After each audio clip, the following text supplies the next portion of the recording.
Hey guys, Kai again, and in this tutorial I'm going to be showing you how to shade the box that we created in our last tutorial. So this is pretty straightforward and pretty simple. I'm going to be giving you a few tidbits of information that I've personally picked up while I've been doing pixel art. Feel free to experiment and find your own style. You do not have to stick to this. There is really no one right way to doing art. So, I'm going to start by just filling my box with red. Now, we're going to say that our light source is coming from up over here.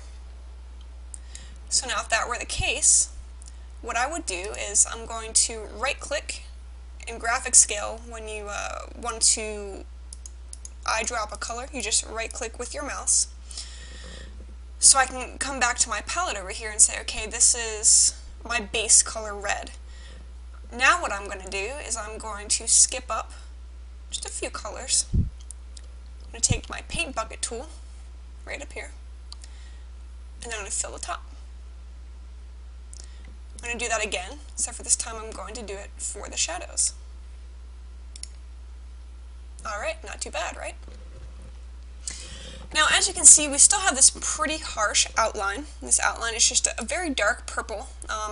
If you want to use black outlines, you can. Black outlines will make things look a little bit more cartoony. We will be covering outlines a little bit more in depth in our anti-aliasing tutorial later.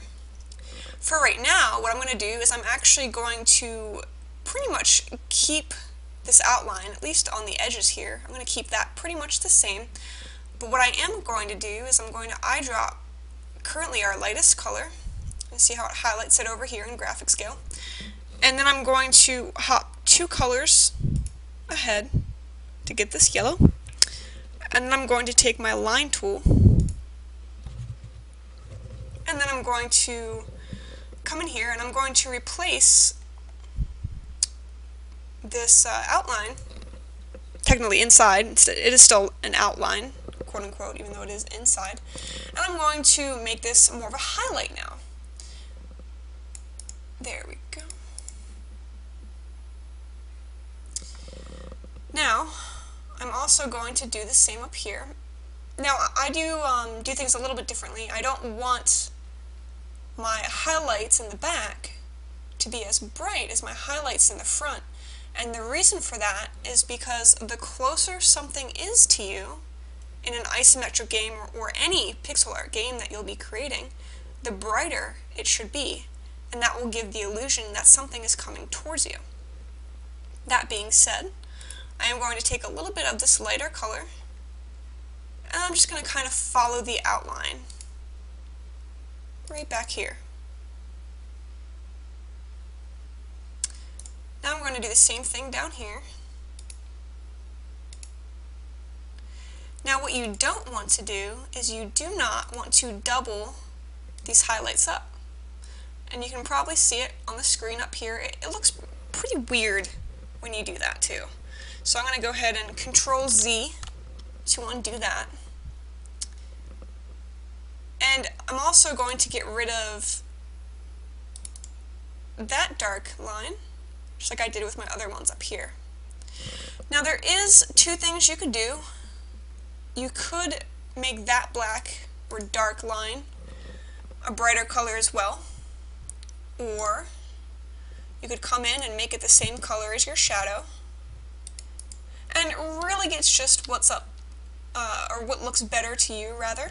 I like to do the kind of double highlight there, and I do that because if you can see here in the video, it lines up better with our 2 pixel highlight at the top. So that's why I do that. Whatever looks better to you though, like I said, there's no right or wrong way in art. Art is art. It's very subjective. So you can do whatever you think looks best. Now you can see here how I grabbed the brightest white that I have on my palette, and I put that right here, and I did that because, like I said before, whatever is coming closest to us, I want that to be the brightest. So I always put the brightest color that I possibly can at the closest point to the viewer. Now I don't follow this color down. I do not put this down here as well. However, you can put a little bit of extra highlight down here too.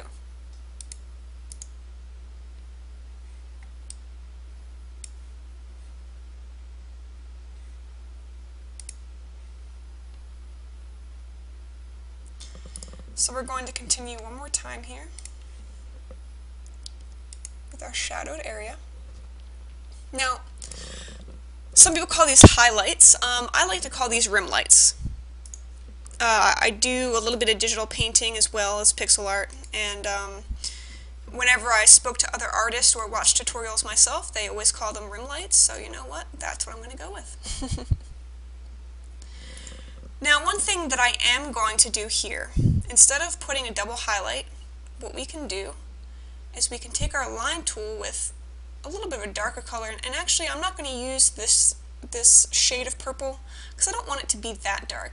So what I'm going to do is I'm going to eyedrop this color, and I'm just going to go down one. And I'm kind of going to follow this highlight here. Now I did that because if you can see up here in our preview, that actually makes the highlight pop a little bit.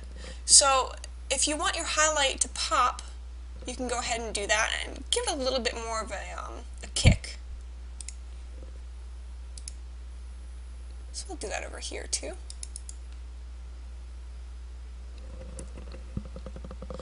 Now I do not want to give the appearance that this has kind of a bent edge. So I'm not going to put that same shadow down here because if you can see, I mean, you're doing it yourself, so you can look at the preview too if you can't see mine very well.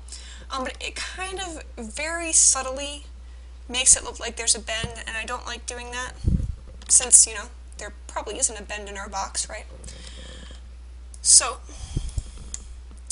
now we can come over here and we can add a little bit of extra highlights here too.